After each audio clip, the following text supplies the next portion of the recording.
Notre Dame is not physical enough to keep up with Texas. What do you think of that? Texas will run the football. That's all they could do last year, but this year they will run the football and also be able to throw it. The physicality in the run game is what I'm going to show you here with Chris Warren running the football downhill and really being able to establish a strong presence against Notre Dame. So do you agree with that statement that Texas will be too physical? I think they will. All right, show me why. I'm going to show you why. Here's the first reason why Chris Warren and there's no threat of pass here. They're going against Baylor, and Chris Warren late in the year did a lot of this. I'm going to show you why he was able to do it.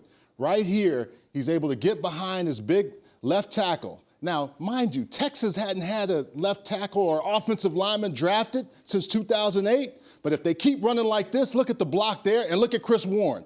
The move there, bouncing off of guys, being able to get downfield, that's what you got to do against Notre Dame, who has lost some interior guys. Now, this play right here, I want to show you this technique right here. This one technique, he's going to make it in here unabated, and Chris Warren is still going to be able to bounce off and then run through the whole defense. Look at that. One guy there, two guys there. Look, still running, high step. We're up to 5 now. Yeah, moving through. That's what you have to do against a Notre Dame defense that linebacker-wise has lost Jalen Smith. They've got some guys on the interior coming back, but this is what worries you if you're playing a Notre Dame team, if you're the Notre Dame defense. Now, this is Ohio State last year, right? This is without Jalen Smith. This is Ezekiel Elliott, a guy that can run the football very effectively. I'm going to show you here. Watch right here. Great blocking by the by the Ohio State offensive line right here. Ezekiel Elliott, one cut and go.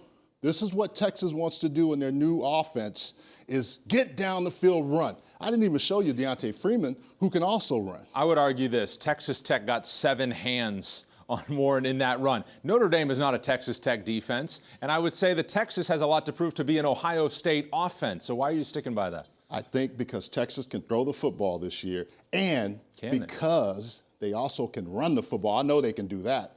And Notre Dame, with some depth issues at the linebacker position, I like what Texas is going to be able to do. Texas will look to run the football. This would be a good time for Charles Arbuckle to double down and call the Miami Hurricanes, quote, overhyped. So this goes back, I'm going to tell you the history here. This goes back to this person here saying, because I talked about Miami being overhyped, and I said this in the context of if you look at their record for conference play, they were 40-40. Well, you know what they are right now? They're 41-41. I said, hey, Mark Richt is going to do a nice job. But I also talked for the last 10 years, Miami hasn't had a 10-win season. The last time they had won 10 games was in 2003, I think, and they won 11 games. So I said until they started showing me that they could win games in conference, which is why they came to the ACC, I wasn't going to say that. I said I was going to want to see them play well. What did they do? They lost the game to FSU. They should have won that game. I want to see them play well and get back to the Miami of old. So I'm going to call them what I'll call them, and you can keep sending tweets as many times as you want because you do it every week. Keep sending them so I can come after you. Hey. I'd rather be a fan of Stanford.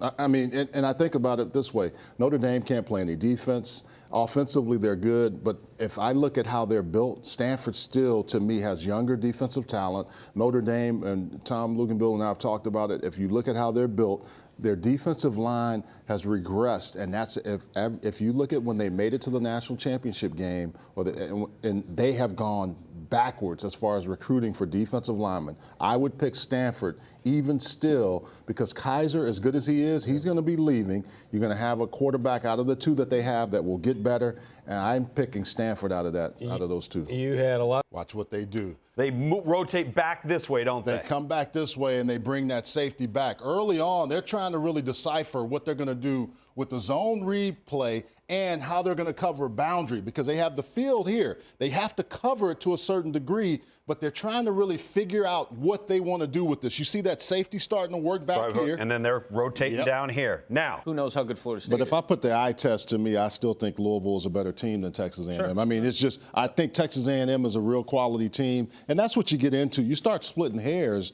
when you look at 5, 6, and 7. So they struggled against Virginia, and if we're not going to just say 1 week, I think Lamar Jackson is still a really good player. Struggled against Duke. Well, Duke played four corners football, and that, I mean, let's face it. if you look at how this schedule shakes out, they have the best chance of continuing on. A&M, what can they do? I mean, it's a lot of stuff. Style points for this team right here are going to be so critical. Boy, they pass the test every day of the week. It's chocolate, it's peanut butter, Charles. State your Let me tell you why. You see those commercials? You see the commercials they have about people needing things? What is it? It's not Reese's Peanut Butter Cup. It's Snickers. They got Marilyn Monroe in those commercials. They got everybody in those commercials. So how is Reese's Peanut Butter Cups better? You can have a Blizzard with Snickers. You can have Snickers any kind of way you want it. Snickers is the best by far. I don't care what anybody says. If you want to challenge me on this, I will challenge you to the end of the earth. Whenever I pass by the mini Snickers, that's the best. When I pass by the regular Snickers, that's the best. I don't want to hear it ever again from any of you people or Matt Schick or Elika.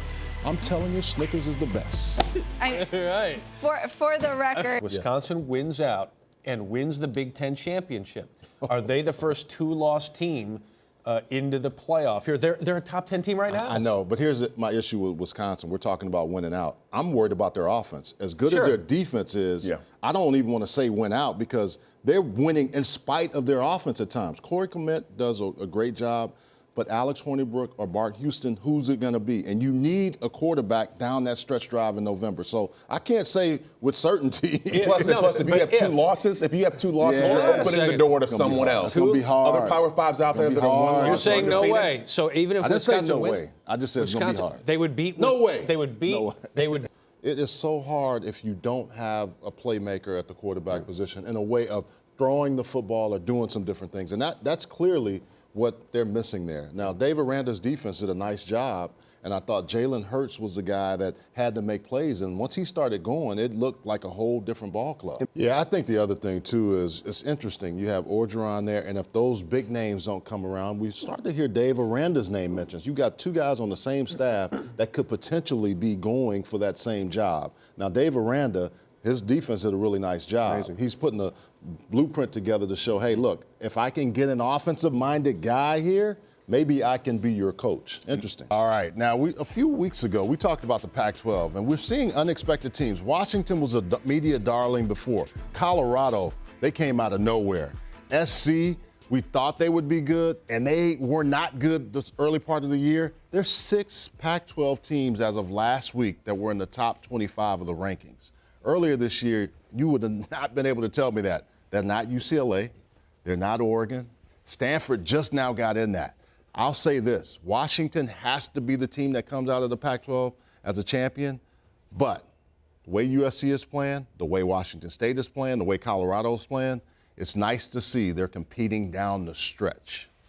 Well, I think this is a week where we can say, okay, they're gearing up for the next week. Yep. Because there are still conference championships that are left to be played. And I'll say this, there's no 13th data point, but the conference championship will then make all of this come together. So it'll be interesting to see because you have the Big Ten champion who could be Wisconsin or Penn State. And I know those guys are pining for a chance to get in, but Ohio State and Michigan are ahead of them. And I don't know if they're going to be able to move in front of those guys. That's what's interesting to me. What do you expect in this one besides, maybe 150 points? Well, Mason Rudolph can throw the ball to James Washington, but the guy and the combination has been Baker Mayfield. A lot of people think a Heisman Trophy candidate over the last few weeks. And since October, Baker Mayfield and D.D. Westbrook, 78% completion percentage, almost 79% if my math is right. That's UCLA math, guys.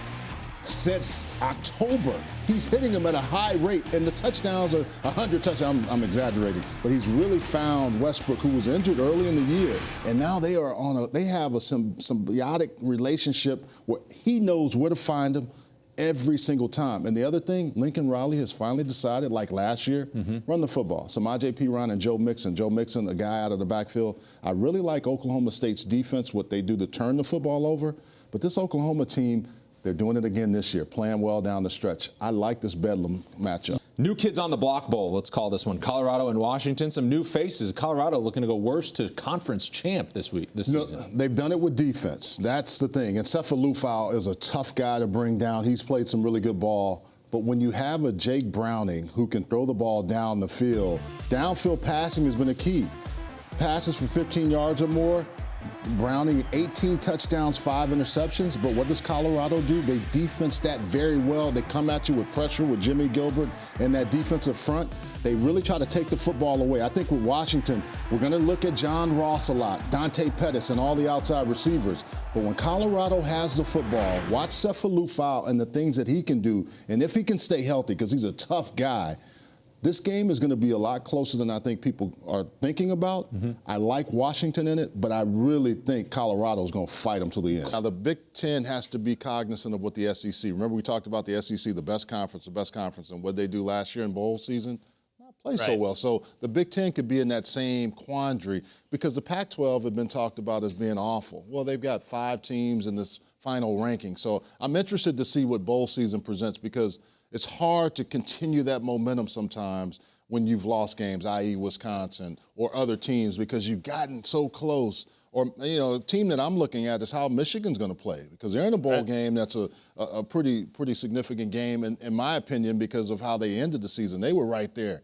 They could be another team that is saying, hey, we should have been in a higher-ranked bowl or a bigger bowl. Impresses me about Ohio State is Hooker and Lattimore. Those guys are plus 16 in turnover margin. And we talk about Alabama having non-offensive touchdowns. They do a nice job, and they have been the key. If you look at the Michigan game, if you look at games where they needed game-changing plays, it's been Ohio State's defense. And what are we talking about with these 4 teams? All of them play some pretty doggone good defense. And I think that's going to be the key for Ohio State because the problem that I see with Ohio State is taking the top off the defense. They have to make sure Curtis Samuel gets 20-plus touches. He has to touch the ball these next 2. If they plan on getting into the next game, he has to touch the ball a lot because Mike Weber is not Ezekiel Elliott. As good a player as he is, Ezekiel Elliott, we saw how good he was and what he was as a grown man down the stretch for Ohio State. Well, I'm going to say this, the Big Ten versus the Pac-12. I'll tell you why.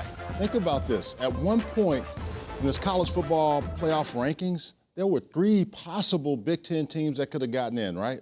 But we kept hearing this razor-thin margin between Michigan and Washington. Then it was Washington and who else? Penn State, because Penn State won the championship. This goes way back. This is a Rose Bowl rivalry that used to be in the Pac-10, and now it's the Pac-12. I'll say this. It was about those 3 teams. They didn't take the conference champion. They took Ohio State, that lost to the conference champion, and beat Michigan. They made it about a Pac-12 Big Ten rivalry that didn't even need to be. They had no way to bring in 2 teams from the Big Ten because Washington took care of their business. I think for this, it goes back to the source of this. It should be 6 teams or 8 teams, not 4 for 5 teams or 5 power conferences. That's my issue, and they made it about 2 conferences, always like they do. And they talked about getting to this place again, but think about when they were down 14-0. Think about how that was. Deion Kane makes that big play, and then they start coming back. Their offensive line didn't play particularly well early on, but when Deshaun Watson needed time, they were there. They had their defensive front. They played well. They beat Alabama with 99 offensive plays. I never, in this day and age, thought I'd see that.